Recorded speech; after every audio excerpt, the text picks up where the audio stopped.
Hey guys, so in this module, this will be a rather smaller lecture where we will learn how to design lag compensators via Bode plots. So just to recall where we started off all this. So in the frequency domain, we classified the entire frequency range into three regions as the low frequency, the middle frequency and the high frequency range.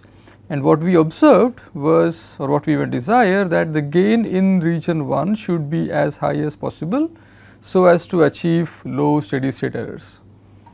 Region 2 must have satisfactory gain and phase margins. And if there are conflicting requirements, we need sophisticated controllers and so on. And then the higher frequency region takes care of attenuation of unwanted noise signals, which usually occur at higher frequencies. Okay, so how does this lag compensator look like? Well, by construction, well, I have a gain k, I have a 0 and a pole placed in this manner, exactly the same as we did while we were doing compensation via root locus, right, in the time domain.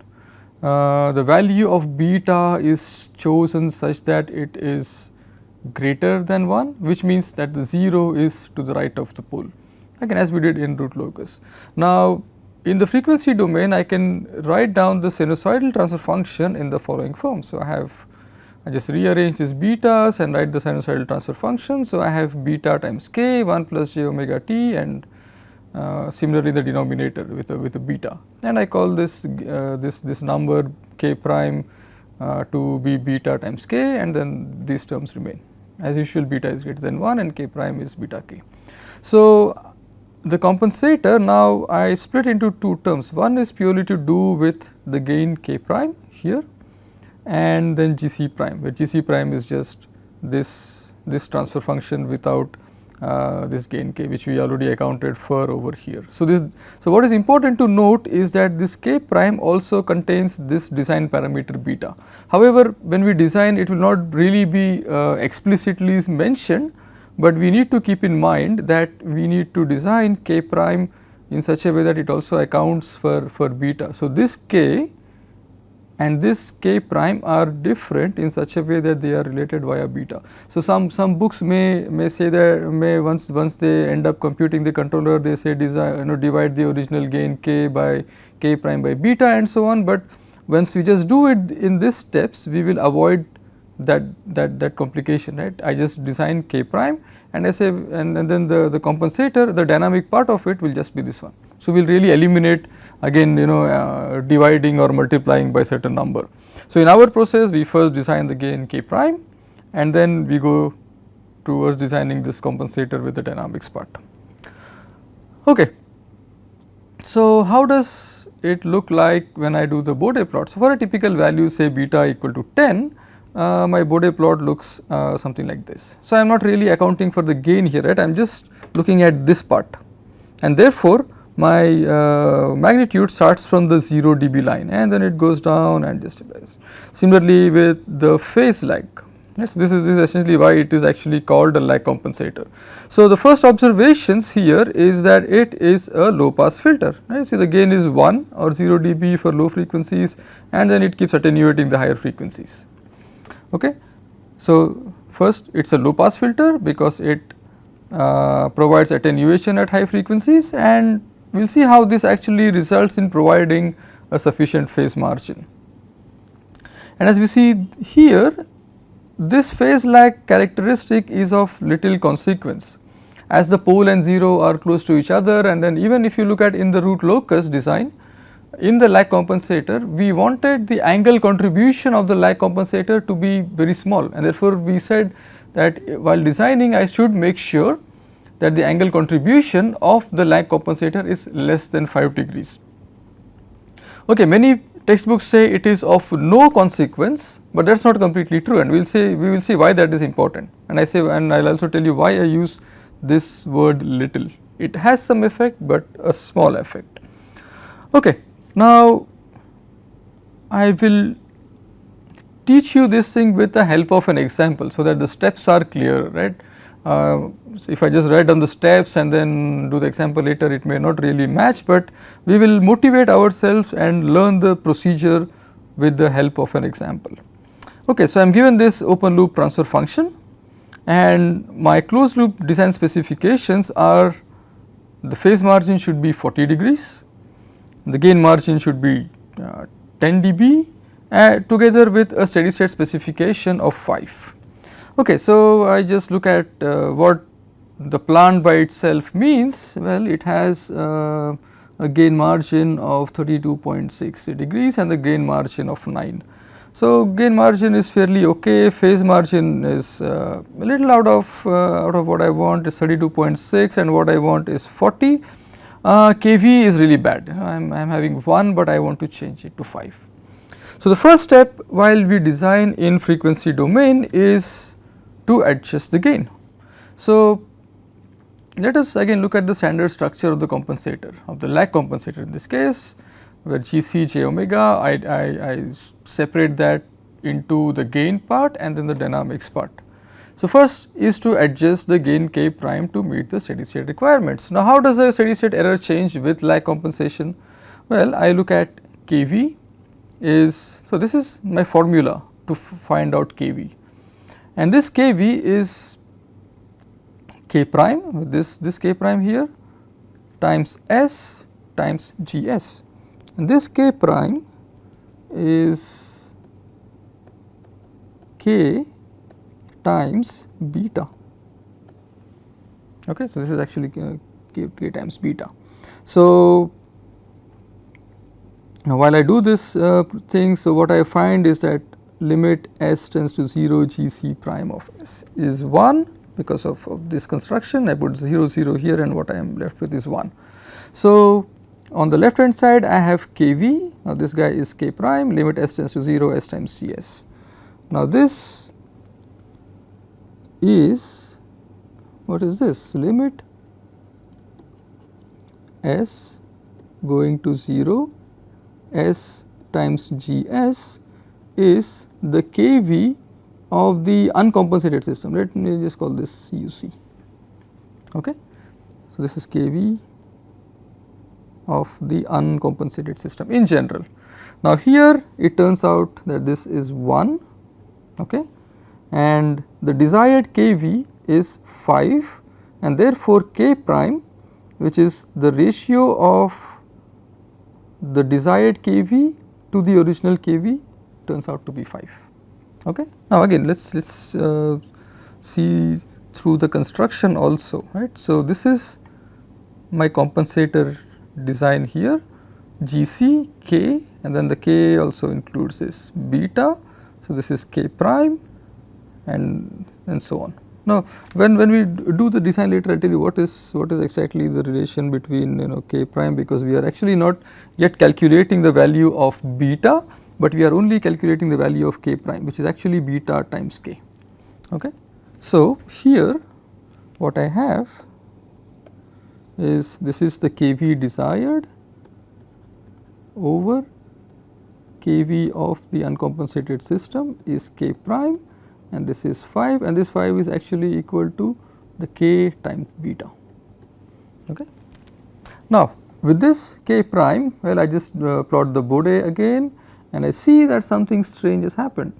Well, K prime is actually 5, that is perfectly alright, but well, the phase margin is a negative of 13, and the closed loop is unstable, and I really would not want this, right. So a steady state error improvement means nothing if the system is unstable. Okay, now what I would like to do, and you see also these frequencies are typically not very high frequencies, like 1.8, 1.8 things. Even the crossover frequencies, so at this crossover frequency is around 1.5 or something. Okay, so what I would want to do is, well, you might think, why not just use a lead compensator over here and push it push it upwards, right, so that I'll have the desired phase margin.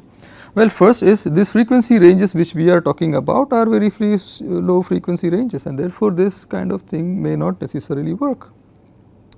Okay. So, how would I do this? Okay. So, the idea is to, so there are the other way of looking at this is also that if I look at a point say somewhere here, okay, at this point where the angle is minus 140 degrees, okay, which means if and at a certain frequency, right, I can actually map that frequency. So, somewhere here maybe like between 0.1 and 1, right, I'll actually compute what the frequency is. So, if I pick up this frequency, I go here and I make this frequency at which the angle is minus 140, this will correspond to a gain margin of 40. Okay. If I pick this frequency, go here and I say make this the new gain crossover frequency omega gc, then I am fine, right. Okay. So, all I need to do is to identify this frequency and pull this magnitude to 0 here, such that this will be the new gain crossover frequency. Now, that is what is happening in this lag compensator, right. I am actually having a negative number in the magnitude, right. So, if I superimpose this over here, it could have an effect of pulling down the overall magnitude. Okay. So, that is what we will do. So, the idea is to choose a new gain crossover frequency where the phase angle of the uncompensated system is minus 140. This uncompensated is, I am also looking at uncompensated system with the gain adjusted one, gain adjusted in such a way that I have my kV to be 5, right. I will talk everything after I adjust the gain. Okay. Now, this frequency turns out to be 0.631 like here, right. So, somewhere here this is about 0.631. Okay. Now, I will find out what is the magnitude at this frequency of the uncompensated system, which is essentially I am looking at interested in this magnitude, right, this one. Okay. Now, we at this frequency we need to bring the magnitude down to 0 dB, okay, at this new gain crossover frequency. This means that the lag compensator must provide an attenuation of minus 16 dB. By the construction of the lag compensator, so the beta can now be designed in such a way that, well, the magnitude 20 log 1 over beta is minus 16, right. That is, well, this magnitude, right. This is the magnitude which I should compensate via a lag compensator. Okay. So, how do we go about doing this? So, if we look at the structure of the lag compensator, in lower frequencies we see that, you know, it is just for omega very small of this order of say 10 power minus 4 or even less, the gain is approximately about 0 dB line. And if I keep on going to the higher frequencies, I see that the gain can be approximated by 1 over beta. Okay, that can be seen from here also. And if I just look at this magnitude, this would be 20 log 1 over beta, which I equate to minus 16 in my problem, right. So, this is what was required. So, 20 log 1 over beta is minus 16 in such a way now that at this frequency I want the total gain of the gain adjusted plant plus the lag compensator to be 0 dB in such a way that this frequency is now my new crossover frequency. Okay, now why does this work, right? So, it's just an approximation. You just take for larger values of omega, this approximation works. Even if you look at this particular example where beta is 10, you just see that this magnitude is about minus 20 decibel at even frequencies starting from 1 hertz, and that is the reason we equate this number minus 16 to 20 log beta to get the new gain crossover frequency such that the magnitude here becomes 0. Now it turns out, well, if I just do this, that beta is 6.31.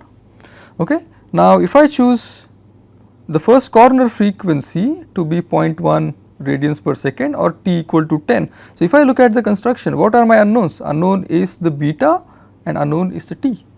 If I contrast with the lead compensator, there is no real constructive procedure to exactly find out what this t and beta are. I can explicitly find out what is beta. That's much easier for me. T, I will just choose to be closer to the origin. That's all I know, that these guys should be closer to the origin even from the root locus. So I select t to be 0.1, and then the desired compensator will now be something like this. Okay, and I see that the new phase margin is, well, where am I here at this new gain crossover peak? I am at 32.1, and okay, this is the gain margin. Gain margin is okay. I don't really see how much is it, but it's like close to 10 or 11. That's fine. Okay, but what do I really want is this to be 40 degrees, not 32. So where am I going wrong in the design procedure? Now this error is due to the lag angle introduced by the compensator. If I go back to the construction, you see that, well, there is some bad effect going on over here. So maybe for a simple construction, say I am looking at a frequency of 0.6, then you see there is some 8 to 10 degrees which is lost because of this one. It's not significant, but still it is small, but it's of consequence. Therefore I say it is of little consequence, it's not of no consequence. So somehow I have to compensate for this.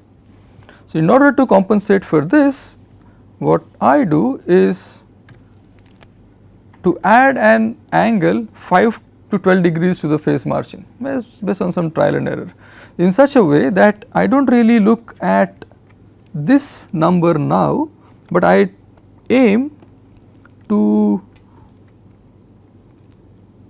at a slightly bigger number. So now not minus 140, but say somewhere around to minus 150. Sorry, minus 130, so that my phase margin is 50 degrees. Okay, just to compensate for the loss of angle because of the lag compensation, because of the angle criterion of the lag or the phase nature of the lag compensation. So I just say instead of 40, I choose it to be 52, and this 52 I will find out at which frequency it occurs, somewhere here, and it turns out that this 52 occurs at a frequency of 0.465, and at that number at that frequency 0.465, what is the magnitude? I do exactly the same procedure. I found out what is at one here, and then I go here, right? Okay, something is okay, not okay. So here I see that the magnitude is 20 dB. It was 16 earlier, now it is 20. So I need a different beta than earlier. So beta would be 10, and I just again choose the first corner frequency to be 0.1, and I have this GC prime, and let's see how the closed loop response is like. Well, the closed loop response has a good gain margin, so somewhere over here, and then the phase margin is quite satisfactory. It's 41.6, and of course the closed loop system is stable, right? So the design procedure is straightforward. I don't now really need to write down the rules for you. Well, the rules are pretty straightforward, right? So you start with adjusting the gain first, and you see, well, what is happening. So I want the signal to be attenuated such that I have a new gain crossover frequency which is lower than the original one. I am just shifting this gain crossover frequency to the left so that I will have a better phase margin, right? And of course this is just now design procedures. I add an extra angle between 5 and 12 to compensate for the lag introduced because of the phase nature of the lag compensator. Okay, now if I compare the time response plots, I see a decrease in the overshoot, right? And this uncompensated essentially means that I am not even looking at the gain adjusted system. I am just looking at the original plant, right? So in the left hand side, I am just looking at the original plant.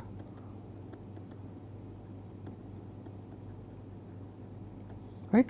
Okay. So if I again go back to things, I had said that, well, with k prime equal to 5, my system turns out to be unstable.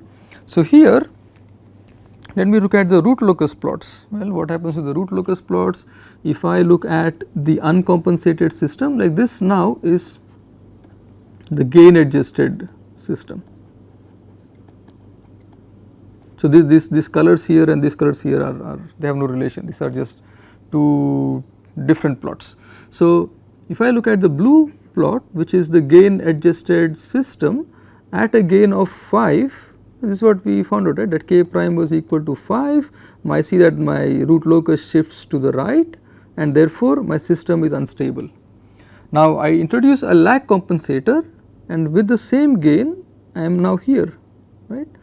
My system is now stable, and I see the effect of lag compensator, right, it just shifts the root locus slightly to the right. Okay, but then the things are taken care of here, right, that I am actually ending up with a stable system. Okay. Okay, so to summarize, at lower frequencies the lag compensator provides an additional gain. So when I am saying of this additional gain, I mean that I am looking at the plot of, this is my entire compensator, right, k prime times this thing, right, this is the entire compensator. I just split it into the gain part and the dynamic compensation part, right. So if I look at the entire plot, this will just go up with 20 log k, depending on again what is the value of beta, for example. Okay, so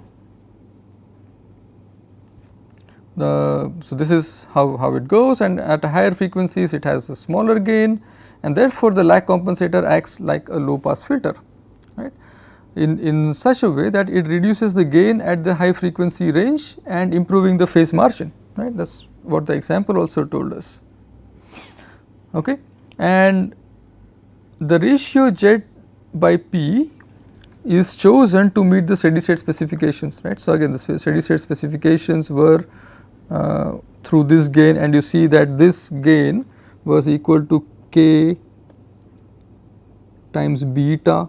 Now where is this beta coming from? This beta is coming from the construction, or even from here, that is the ratio of the 0 to the pole, right. If I call this ZC by PC, this is beta. Okay, so these are not disassociated from each other, right. This beta actually has to do something with here also, but just that I make my design procedure easy to look at it as at the gain independently and this part independently, but this also has to do with beta, right, this directly sitting in over here. Okay, and of course the lag compensator reduces the bandwidth of the system because the gain crossover frequency now shifts to the left, and we always claim that the poles and zeros should be placed close to the origin. Okay, so how close to the origin? So and what happens when I place poles and zeros close to the origin, or even much closer to the origin, is that the lag compensator, it creates an additional closed loop pole 0 in the same region. So it creates an additional closed loop pole in the same region as the 0 and the pole of the lag compensator, and this pole, if it is closer and closer to 0, will create some additional dynamics for which the settling time might be higher as we go close and close to the origin. Okay, what does that mean, right? So without going too much into the details, so if I say just for trial basis, just select another value of t, right, to be 20, which this actually will place the poles and zeros a little closer to the origin.